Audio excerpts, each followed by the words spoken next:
Hello and welcome to पढ़ाई बडी। आज के इस लेक्चर में हम डिस्कस करेंगे यूपीएससी 2019 के इन्वायरमेंट से रिलेटेड सभी क्वेश्चंस।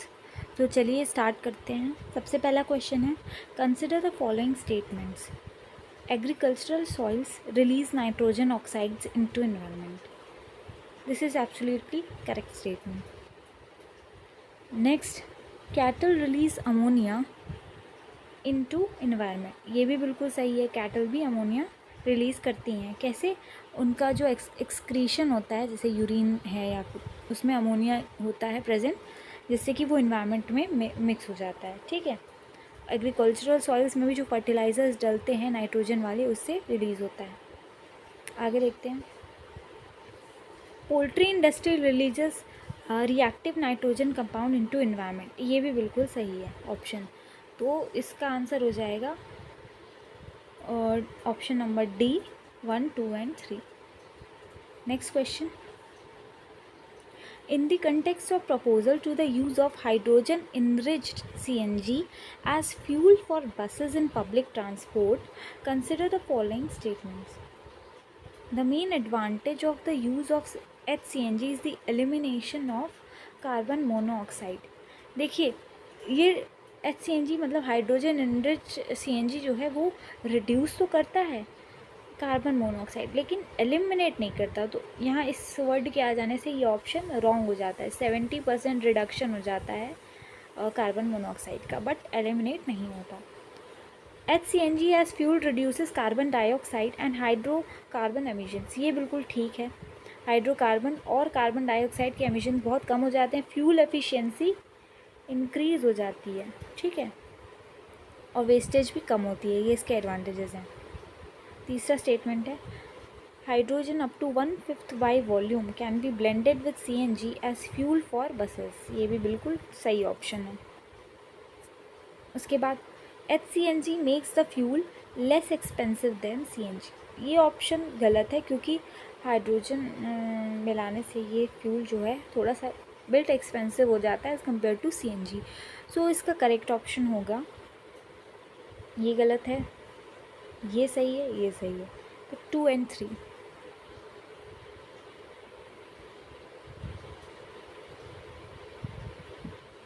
उसके बाद next question, why are dew drops not formed on a cloudy night. ये पूछा गया है कि जो ड्यू ड्रॉप्स होते हैं, यानी कि ओस की जो बूंदें होती हैं, वो क्लाउडी नाइट पे क्यों नहीं बनती। पहला ऑप्शन देख लें, clouds absorb the radiation released from the earth surface. B, cloud reflect back earth radiation. C, the earth surface would have low temperature on cloudy night.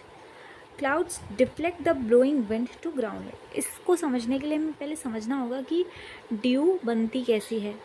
Due कैसे बनती है?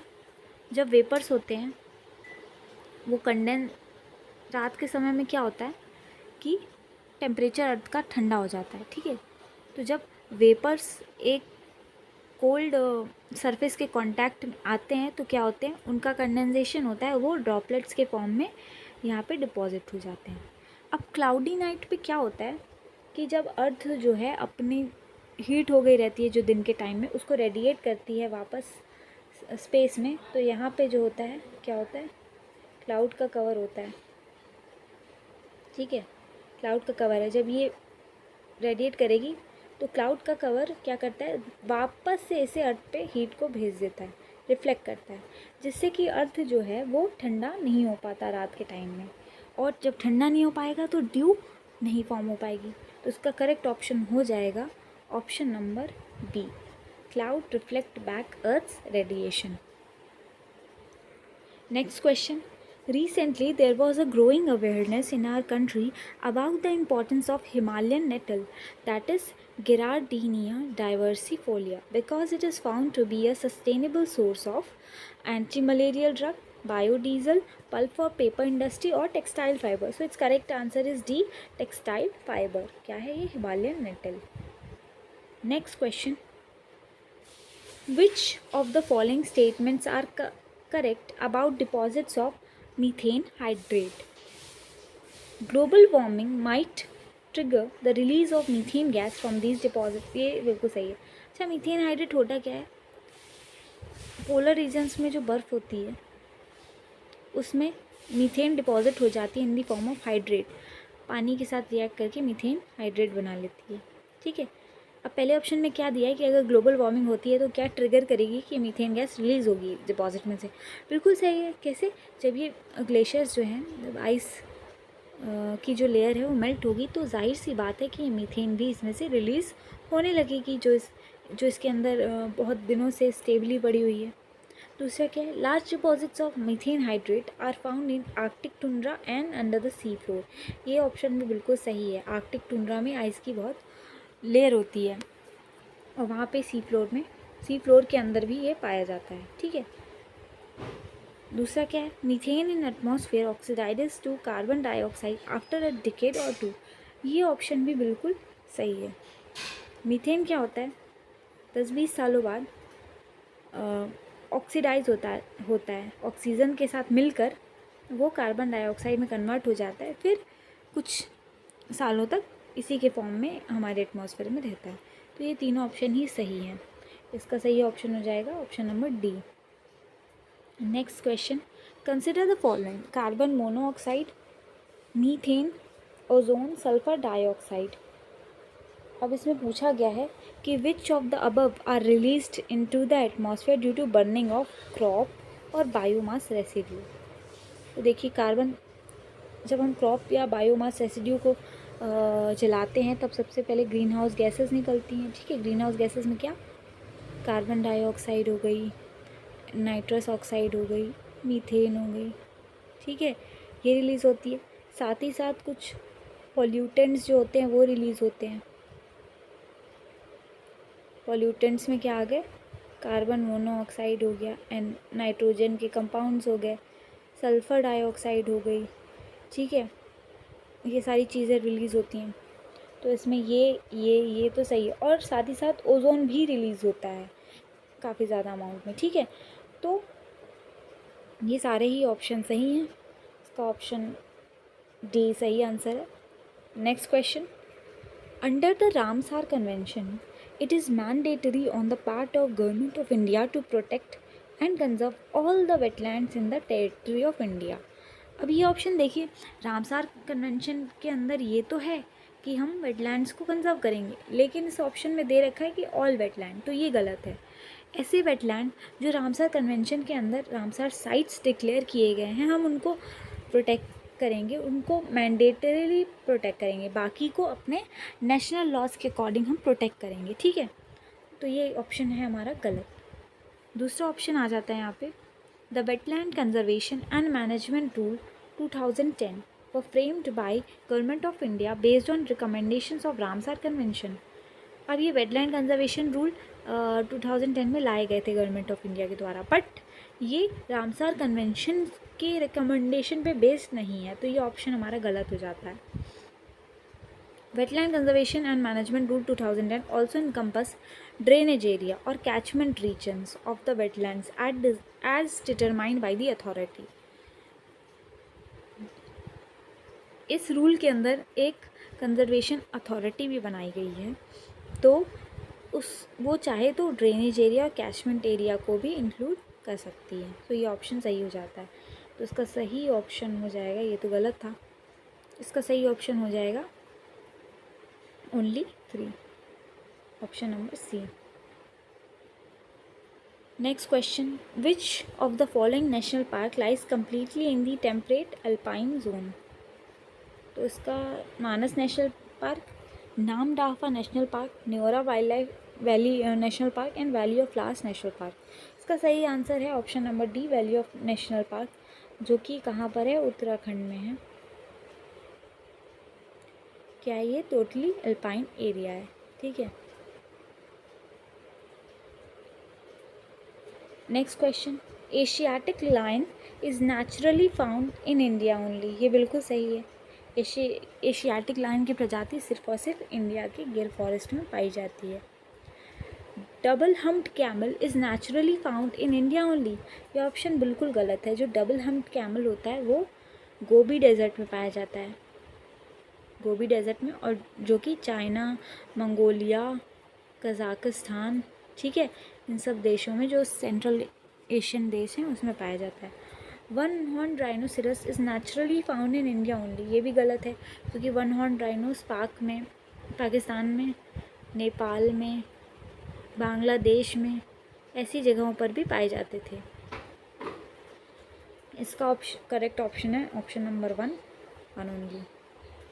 Next question, in the context of which of the following do some scientist suggest the use of cirrus cloud thinning technique and the injection of sulfate aerosol into the atmosphere. Cirrus cloud thinning technique and the injection of sulfate aerosols into the atmosphere, creating artificial rains in some region, reducing the frequency and intensity of tropical cyclones, reducing the adverse effect of solar wind on the earth, या reducing the global warming. अब देखिए, artificial rain हम cloud को thin करके तो नहीं कर सकते, तो ये ऑप्शन हमारा गलत हो जाता है। अब क्या है, जब ये भी ऑप्शन गलत है, ये भी ऑप्शन गलत है, ये ऑप्शन बिल्कुल सही है, क्योंकि देखिए जब हमने पढ़ा था एरोसोल्स के बारे में कि वो नेगेटिव क्लाइमेट फोर्सिंग्स कॉज करते हैं, यानी कि अर्थ को कूल करने का काम करते हैं, है ना। तो अगर वो कूल कर रहे हैं तो क्या होगा, ग्लोबल वार्मिंग रिड्यूस होगी।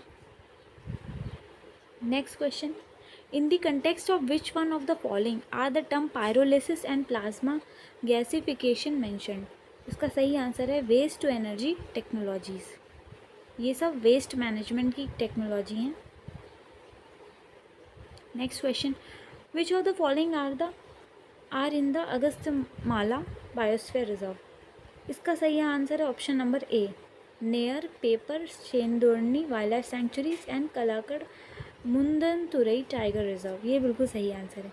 सेकेंड ऑप्शन जो है, Mudumalai, Sathyamangalam and Wayanad wild life sanctuary, silent valley national park, ये सब कहाँ हैं, ये नीलगिरी बायो रिजर्व का एरिया है, ठीक है। उसके बाद यहाँ पे आते हैं नेक्स्ट क्वेश्चन पे, some species of turtles are herbivores, ये बिल्कुल सही है, कुछ स्पीशीज़ हैं। Some species of fish are herbivores, ये भी बिल्कुल ठीक है। Some species of marine animals are herbivores, ठीक है। Some species of snakes are viviparous, ये भी बिल्कुल ठीक है। तो इसका ऑप्शन हो जाएगा all, option number D. Next question, wild life दे रखा है इस तरफ और इस तरफ नेचुरली फाउंड है। ब्लू फिंड महासीर जो है वो कावेरी रिवर में पाई जाती है, बिल्कुल सही ऑप्शन है। Rusty spotted cattle eastern Ghats में, बिल्कुल सही है। बट इरावदी डॉल्फिन जो है वो यहाँ पर नहीं पाई जाती, वो पाई जाती है चिलिका लेक में। ये ऑप्शन गलत है, ठीक है। तो ऑप्शन नंबर 1 एंड 3 सही है। उसके बाद, why is there a great concern about the microbeads that are released into the environment?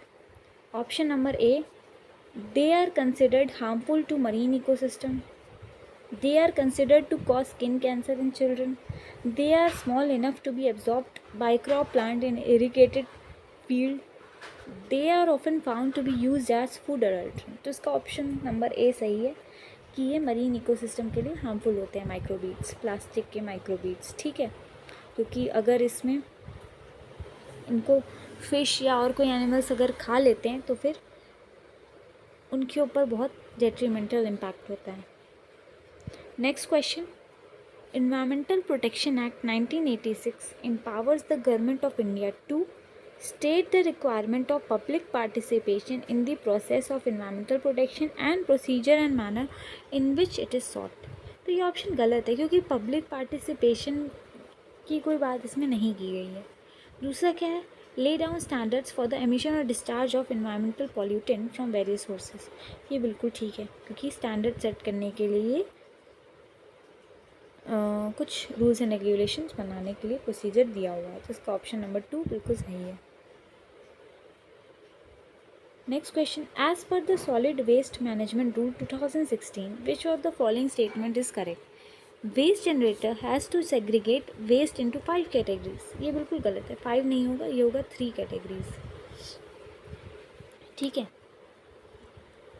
दूसरा क्या है, the rules are applicable to notified urban local bodies, notified towns and all industrial township only. ये भी बिल्कुल गलत है, only आ गया है क्योंकि म्यूनिसिपल एरियाज़ जो हैं वहाँ पे भी लागू होता है।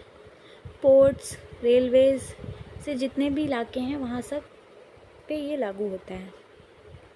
The rules provide for exact elaborate criteria for identification of sites for landfills and waste processing facilities। ये ऑप्शन बिल्कुल सही है। डी भी देख ही लेते हैं। It is mandatory on the part of waste generator that the waste generated in one district cannot be moved into another district। ये option बिल्कुल गलत है, तो इसका सही आंसर हो जाएगा option number C. Next and the last question. In India, extended producer responsibility was introduced as an important feature in which of the following? Option number A, the Biomedical Waste Rules 1998, the Recycled Plastic Manufacturing Rule 1999, the E-Waste Management and Handling Rule 2011 and the Food Safety and Standards Regulation Act 2011। इसका सही answer है option number सी, ई waste management rule. अब देखिए, इसको solve करने का एक तरीका ये भी हो सकता था कि इसमें पूछा गया है कि एक्सटेंडेड प्रोड्यूसर रिस्पॉन्सिबिलिटी कब इंट्रोड्यूस किया गया, ठीक है, पहली बार। तो ये हम जानते हैं कि अभी बहुत ज़्यादा पुराना ये कॉन्सेप्ट नहीं है, नया ही है। तो 1998 और 1999 वाले ऑप्शन को हम एलिमिनेट कर सकते हैं। अब बचे नीचे के दो ऑप्शन जो 2011 में दोनों आए थे। तो अगर आप इस ऑप्शन पे ध्यान देंगे, food safety and standard regulation, तो एक्सटेंडेड प्रोड्यूसर रिस्पॉन्सिबिलिटी कुछ इससे मैच नहीं कर रहा है ना, वेस्ट से रिलेटेड है, तो हम इस ऑप्शन को आसानी से आइडेंटिफाई करके करेक्ट कर सकते थे। तो इसी के साथ हमारा ये सेशन ख़त्म होता है। इस सेशन में हमने 18 क्वेश्चन जो कि यूपीएससी के 2019 के प्रीलिम्स में आए थे वो डिस्कस किए। चलिए नेक्स्ट सेशन में हम 2020 के क्वेश्चंस को डिस्कस करेंगे। तब तक के लिए बाय बाय।